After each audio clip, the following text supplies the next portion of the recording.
In this edition of City News, see why the Hawthorne Police Department takes a run with fire in their hands. Also see why this doctor is paying a visit to the Hawthorne Police Department. Plus, we'll show you what special event is coming to town. These stories and much more coming up on City News.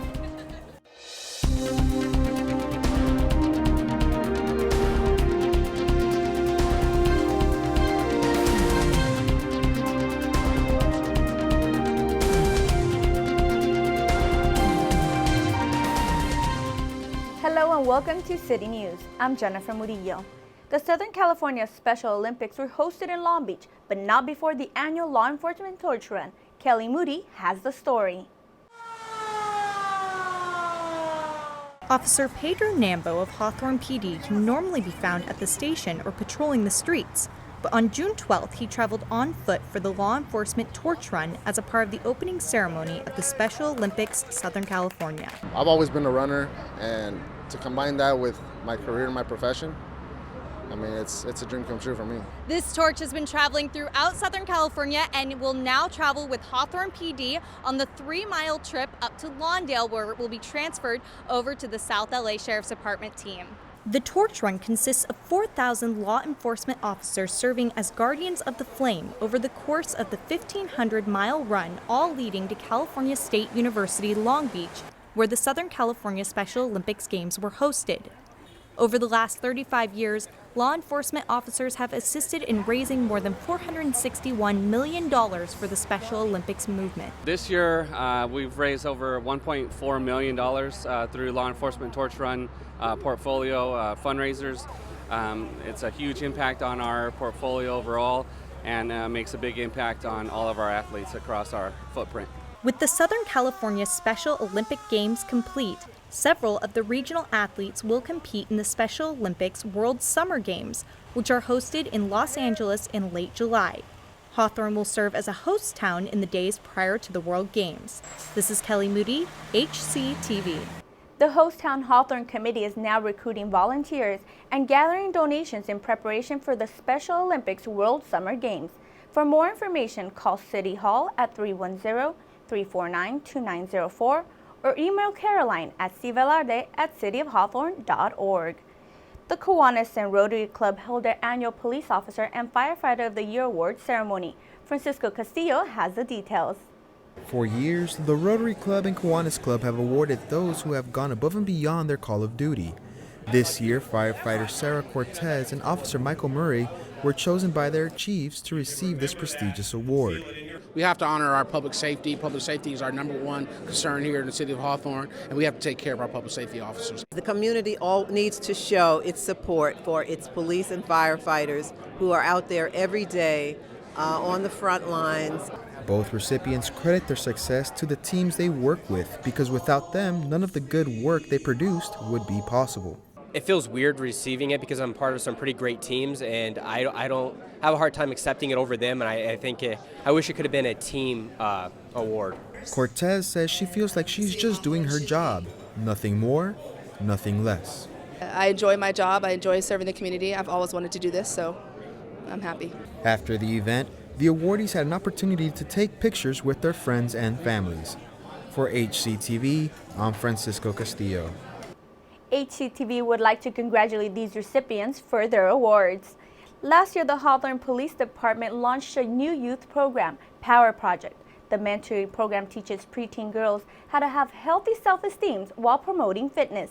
Shantae Passmore recently followed up with them to see what they've been up to. Since creating Power Project, Hawthorne Police Officer Lamika Bell has been busy getting the girls into tip-top shape for ice hockey, including strength training and learning how to skate before hitting the rink. But at this particular event, the girls are entering a safe zone discussion to learn about, why do we have periods?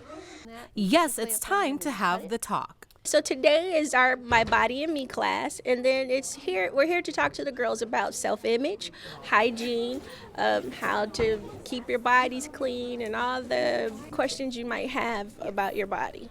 Today I just want to talk to the girls about their bodies and the changes that they will hopefully be experiencing. The two-way dialogue addressed body odors, reproduction, sexually transmitted infections, and how to love myself. Bell says the program is about building the girls up, both physically and mentally, with the hope that it makes them become better young ladies. For HGTV, I'm Shantae Passmore. To learn more about Power Project, call Amika Bell at 310-349-2888. The Special Olympics are coming to Los Angeles, and the city of Hawthorne volunteered to be a host town. Francisco Castillo gives us the details. Kaylee is a Special Olympics participant, and she made her way to Hawthorne to tell her story. I'm really excited that everybody's here and seeing what I had to say about my experience with Special Olympics. The city of Hawthorne held a press conference to announce that it will be one of the many host cities to help house the participants. This July through 21st to 24th, we're here to host Nigeria and Estonia for a historical event here in the city of Hawthorne. 7,000 athletes from 177 countries are coming to Southern California to compete in 25 sports over 9 days. So you'll get 2 countries worth of athletes who are going to be here competing, athletes, coaches, delegations. President and CEO of the Southern California Special Olympics, Bill Schumard, says that this is a great way to show the Olympians different cities around the world and their cultures. We will be showing them Hawthorne. We will be taking them to the beaches. We'll be having dinners for them. And know that we're working with not just our city of Hawthorne, but neighboring cities to bring the Olympics and to assure that everyone participates. Well, this is a great event, Special Olympics, where these great athletes compete from all over the world, and we're glad to host them. It's estimated that over 30,000 people will be volunteering to help out these athletes. But in actuality, it's the opposite that occurs. We all get involved because we think we're helping the athlete. The athlete changes us. That's the key. The city of Hawthorne will host the participants up to the 25th, where the Olympians will then be housed at USC or UCLA according to the sport they participate in. For HCTV, I'm Francisco Castillo. The Special Olympic World Summer Games will begin on July 25th at the Los Angeles Coliseum. For more information, visit www.la2015.org. Coming up next on City News, see how the city is being water conscious. Plus, see why these engineers and students are coming together at a local school. There's more news ahead. We'll be right back. Welcome back. As the drought continues, the city of Hawthorne is making sure they are doing their part to help conserve water. The city of Hawthorne uses approximately 2 billion gallons of water a year. In an effort to help do their part, the city has found multiple ways to reduce its water usage. Well, one thing we've done for a long time is use reclaimed water, which is recycled water. By using recycled water, the city has cut 23 million gallons of potable water usage a year, which is about 2 to 3% of the water used annually. Most of our parks, our street medians, and you'll see purple signs that say this is recycled water, something to that effect. A lot of the sprinkler heads, the irrigation meter boxes, they're all pink or purple, which means it's reclaimed water. Don't drink it. Along with using recycled water, the city has also added other systems that help conserve as well. Well, we have smart irrigation controllers, which are, designed in a way so they won't let water be wasted. They're sensitive to the weather, so if it's raining, they won't water, which is smart. We use waterless urinals in some of our parks. Recently, a drought-tolerant garden was added outside City Hall, and a class was held to show residents how they too can do their part. Because everybody's going to have to chip in on this drought, and just to see that we've already done it, put a lot, many thousands, maybe even millions of dollars into making this all a reality over the years, and we've set ourselves up to be proactive and useful during the drought. The city is actively finding new ways to conserve and will be adding lines for reclaimed water to a few more medians. The city, including schools and private properties, are currently using 41 million gallons of reclaimed water a year. To find ways in which you can help conserve water, visit www.saveourwater.com. Last summer, President Barack Obama challenged the nation to build and grow a new generation of innovators. A coalition of organizations and schools are responding to that challenge. Shantae Passmore has this report from Hawthorne High School.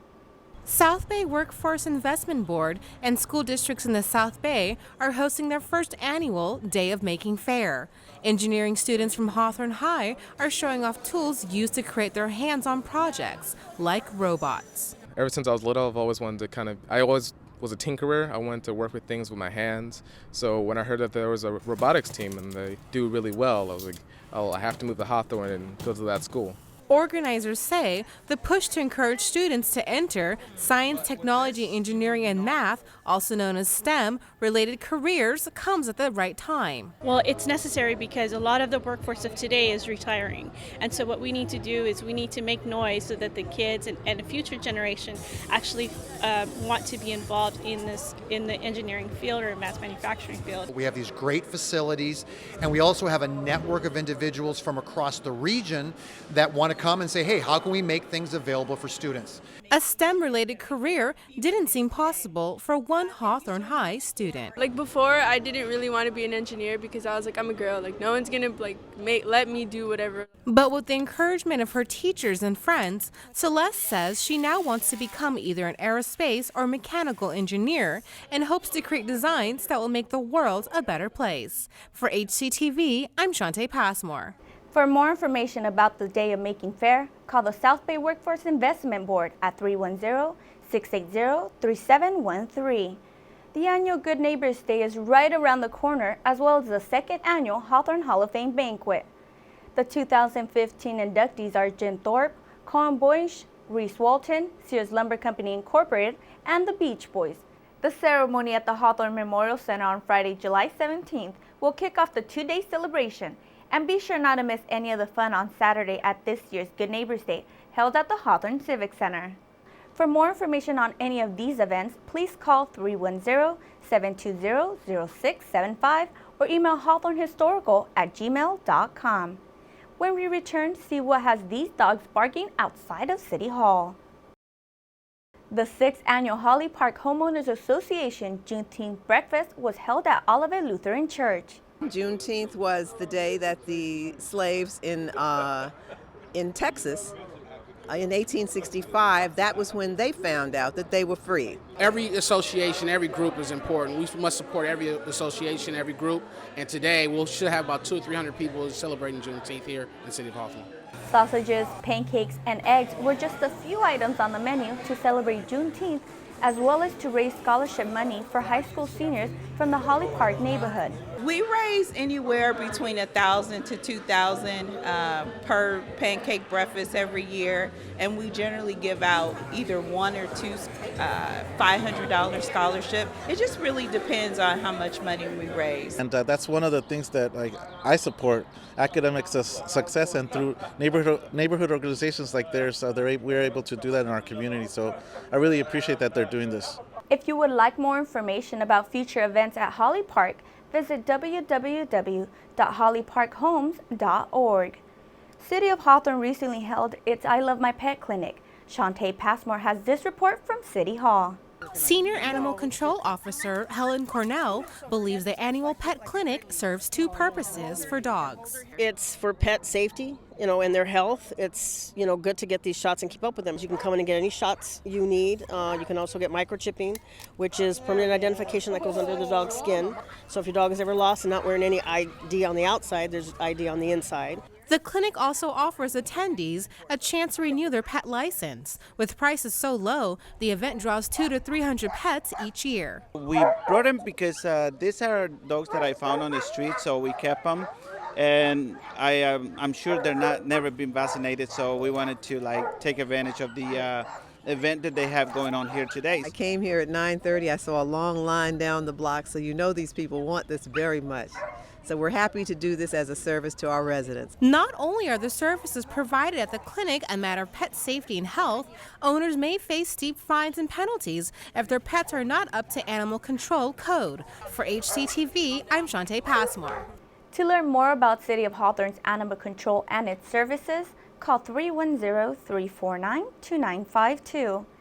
HCTV earned first place at the 2015 Scanato Awards for City News and in the category of documentary profile under 400,000 for our coverage of Coffee with the Cop, as well as placing in second place for Hawthorne profiles in the same category.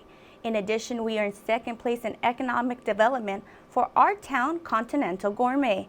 Congratulations to all who participated. HCTV is also both pleased and saddened to announce that a reporter and host, Alex Biston, accepted a reporter anchor position for NBC affiliate KTVZ in Bend, Oregon. Biston joined our news team in 2014. Viewers may be familiar with her work as she reported for City News and was the host of Council Recap. We wish her the best of luck at her new station. She will be missed. Keep it right here on Channel 22 for these future City News stories. We'll take you to the Hawthorne Education Foundation Golf Tournament. Also watch a group of kids graduate from the Castle Preschool. And we'll take you to a domestic violence workshop. That does it for this edition of City News. Thanks for watching. If you have any story ideas, please call us at 310-349-1630. Don't forget you can watch City News online by searching Hawthorne Community Television. We'll leave you now with more footage from the Pet Clinic. See you next time.